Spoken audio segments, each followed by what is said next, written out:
There we go. Go ahead. Okay. Hello, everybody. This is our episode of Between Two Teachers for Thursday, June 24th. And we are a little bit early, a day early, because we got busy lives. And I am Consuelo Lara. And I'm Natalie Cronenberg. And as always, we will do our land acknowledgement. And we come to you from the land of the Chochenyo Karkin Ohlone people. And we pause to acknowledge that we have gathered on the ancestral territory of Huchun, part of the unceded land of the Chochenyo and Karkin speaking Muwekma Ohlone people. We remember their continued connection to this region and give thanks to them for allowing us to live, learn, and pray on their traditional homeland. We offer our respect to their elders and all Ohlone people of the past and present. And here we are, back again. Now it's summertime this week. So education news is slowing down. People are on break, thank goodness. This year has ended, thank goodness. And the graduates are graduated. And now everybody's just basically in summer school. But the interesting conversations that are going on nationally, the big one now really that's all over the media is critical race theory, right? Yep. Curriculum, it's all about how we now know that we have incorrectly taught history for years and years, forever. And we need to change it. We need to change it. And so across the United States, people are looking at how to do that. And it's a big issue everywhere. And so what the place that I noticed that has this huge, one of the places has a huge issue where they're ready to fire their superintendent, Mr. Porter, is in Maine. It's Cumberland, Maine. And in Cumberland, Maine, they're ready to get rid of their entire school board and their superintendent, all over how they're teaching history, essentially, how they're teaching history. They are connected to or have been impacted by an organization called No Left Turn in Education. Oh, geez. Right. So this is an education, this is a group that wants to preserve how history has been taught, right? Which was basically the Anglo perspective of history. And they're out there, they've got money and they're, making their case. They certainly are making their case on Fox News on a regular basis. So that's still happening even now over the summer. People are looking at the folks that are still working on political processes, recalls, or you don't recall the superintendent, you fire him, right? Because he's not elected. So they're just trying to, and then you recall the electeds if they won't do it. And so it's happening. It's a national thing. It's happening. I think it came, it's people started wanting to get more ethnic studies, I think, after, all of the racial unrest and all of the incidents that happened. And it was just, I think that it came, kind of came up from that.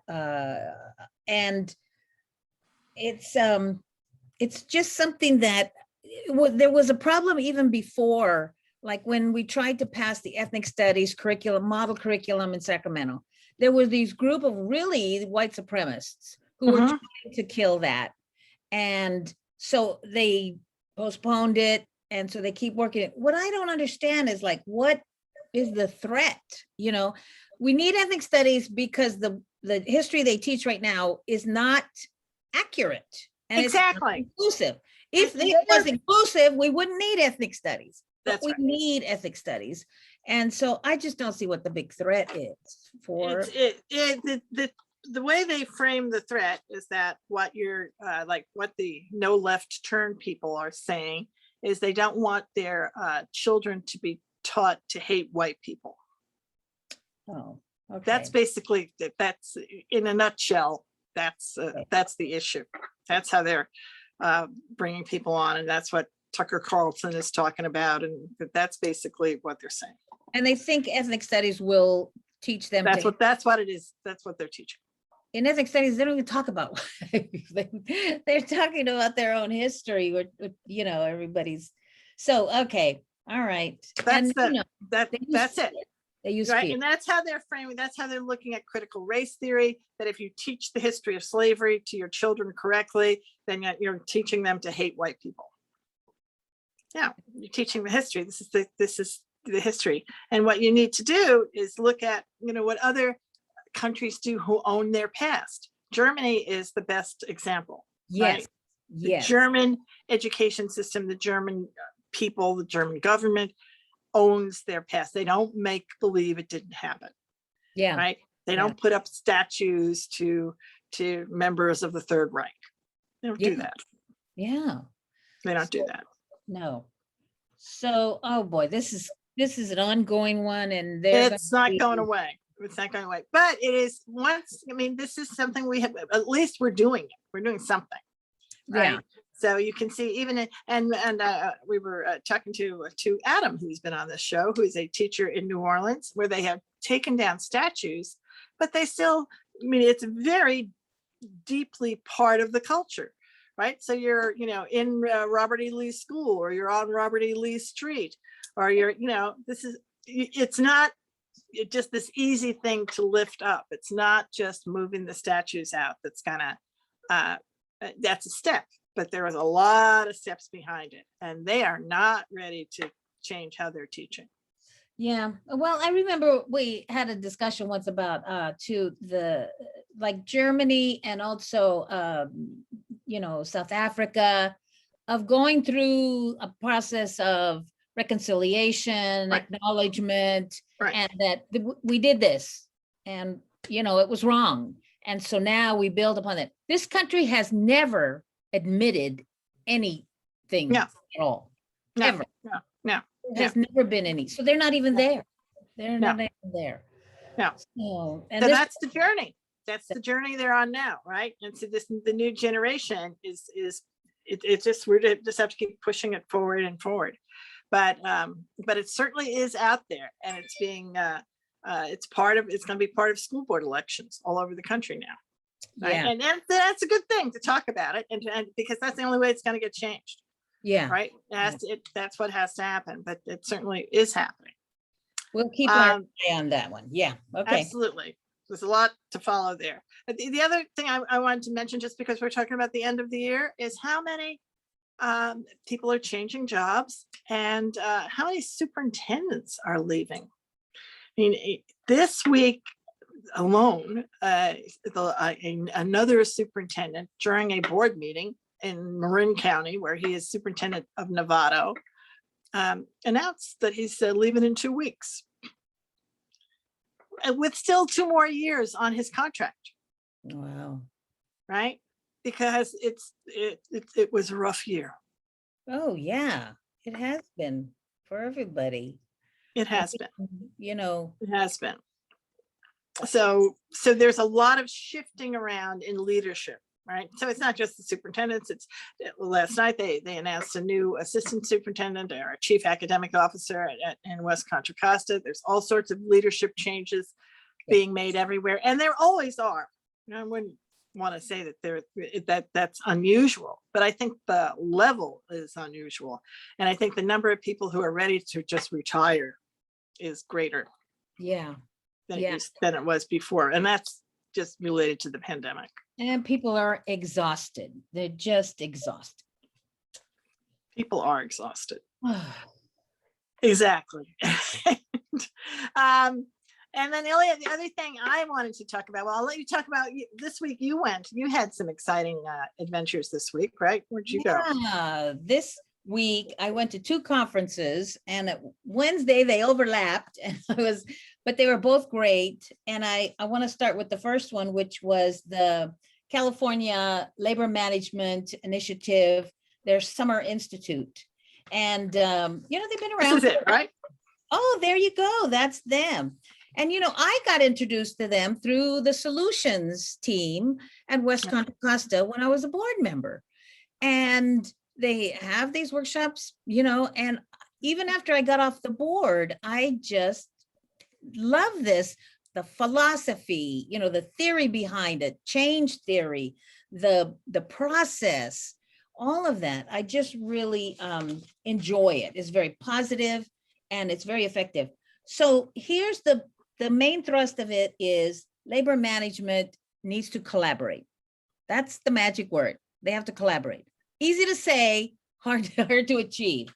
But there's three main components that they call them the three pillars of collaboration: trust, equity, and communication. Just think, if you've got those, you know, with anybody or any group, you're ready to collaborate. So then it goes into, you know, a lot of the process, and people go there as teams, and oh, it's a beautiful thing. I'm going to keep going, even though I don't, you know, need it or whatever. But here's the great part. So it talks about the benefits of collaboration. So if, for one thing, collaboration addresses the negative impacts of poverty oftentimes. Collaboration in collaborative areas, school districts, more students achieve. When there's greater collaboration, more students perform at or above grade level standards. This is like Rutgers, and there's research behind all this, yeah. Not just a matter of opinion. And they even say how many points. And this was great. When you have collaboration, teacher retention is, more teachers stick around. They even in high poverty areas where that's where the biggest turnaround of teachers is, and teacher retention is low. But when there's collaboration, they stay. And they don't have statistical difference between the high and the low poverty schools. But when those teachers are supported, you know, they're going to do their best. They're going to do, you know, their best teaching. They're going to improve goal alignment. They increase educator confidence. The association rep and the principal are seen as professional resources, not your enemies. So it just changes the whole role of the association. It's transformative, you know, and you think this would be an easy sell. You would think so. You would think, but anyway, so that was a wonderful thing to be a part of and to participate in. And it just goes on and talks about what it looks like, gives you examples. And then some people even come and say, we've been using it for years. Here's the results we've gotten. So I just love it. Just love it. Oh, and one of the things they came up with, okay, they wanted to say, what is one thing that we could do right now, considering all the trauma? What's a collaborative thing that would be good to have in our districts? They came up with community schools, which means full service community schools. That outreach, it has wraparound services, it reaches out to teach, it involves teachers, parents. Hey, duh. Yeah, exactly. Yes, that is the right answer. That is the right answer. So good. It's always good when everybody finds the right answer. Like I said, it was the secret sauce. But you know, I came here to Helms when I got there in like the year 2000, and I said, I'm never leaving this school, because they had, thanks to my friend, Genoveva Calloway, full service community school partnership with the city. And it was awesome. And I stayed there for 16 years because it was so great. So it works. And it's not a new thing. We just need to expand and enhance what we have. We really do. Exactly. And more and more people have to keep rediscovering, and this is true, people rediscover things for themselves, right? As they have a problem to solve, they sort of rediscover the answer. I'm so happy you went to that.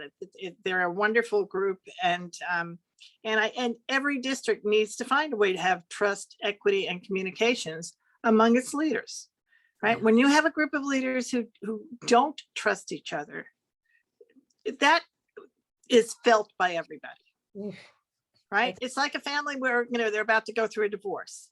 The children feel it, right? Whereas if people like each other, trust each other, communicate well with each other, that is the secret sauce. It is. That is the secret sauce, because you'll help each other out, right? Yeah. That's the other part of that. You will help each other Confidence, out. got everything positive.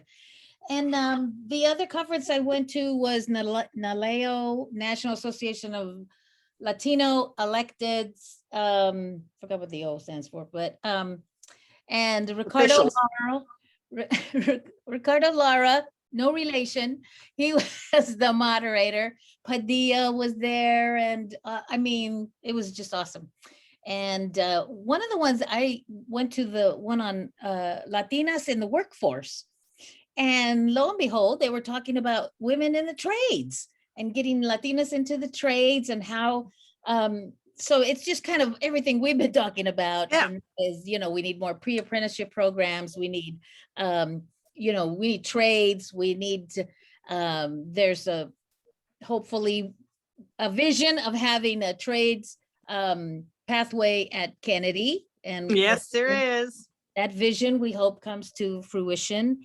And so it was really nice. And there were a bunch of other things. And what's really cool, they had a great kind of platform that they put this conference on.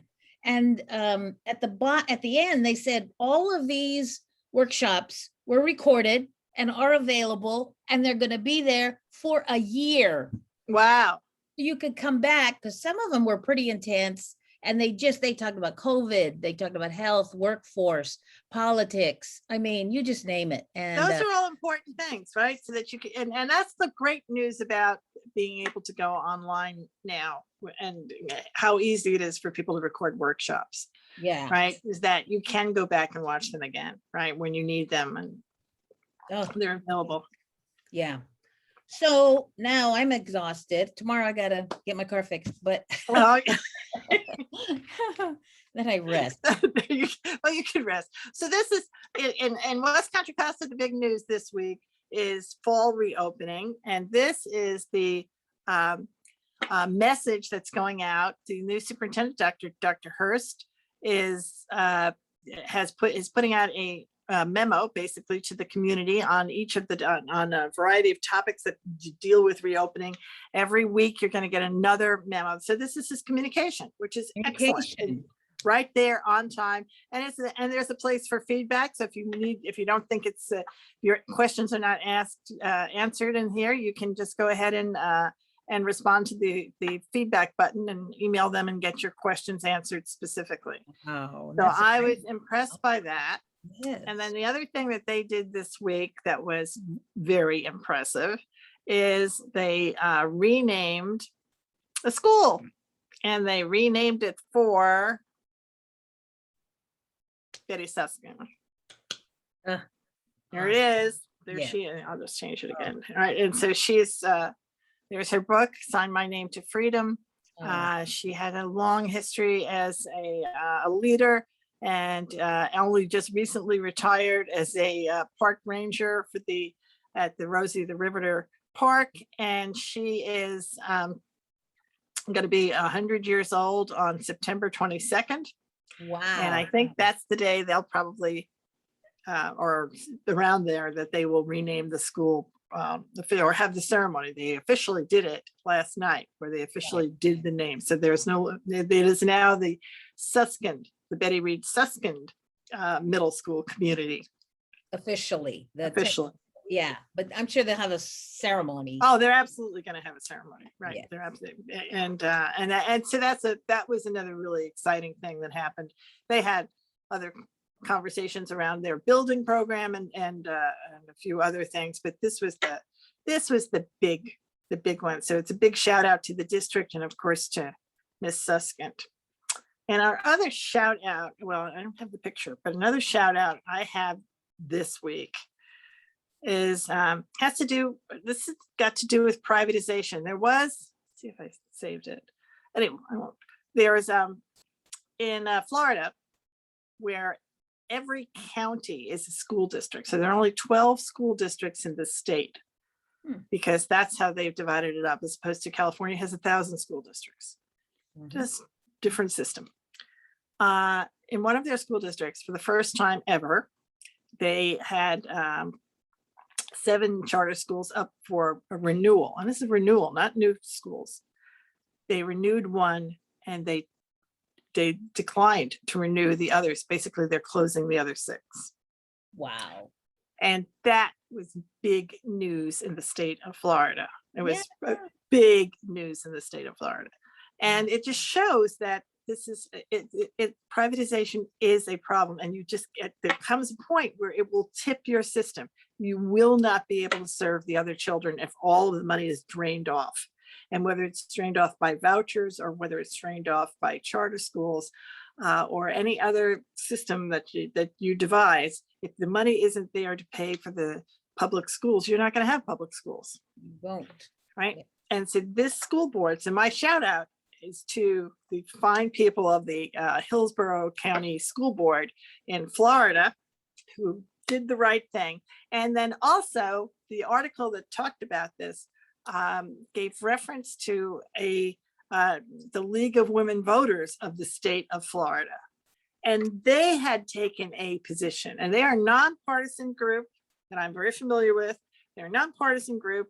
And usually I don't refer to anything about them here. And I'm not talking about the California group right now or the US League, but the state of Florida League of Women Voters has taken a very proactive stance on education. And it's totally focused on the funding that they lose to the privatization efforts around charter schools. So we will talk more about that, but I wanted to call it to everybody's attention because they're a shout out to the League of Women Voters Florida for their education position, which they may have had for years, but we've only just discovered it because it's had an impact now on actions that their school boards are taking. And it's a new kind of awareness where the balance is tipping, even in Florida. Wonderful. And that is it for us. That is it for us. Yes. That is it for us. So we will see you again next time. Yes. Enjoy summer. Summer is the time to kick back and go to conferences, right? I know. So come back because we're not taking a break. No, we're not. We'll be back and we'll let you know the next episode of the saga of Between Two Teachers. Bye-bye.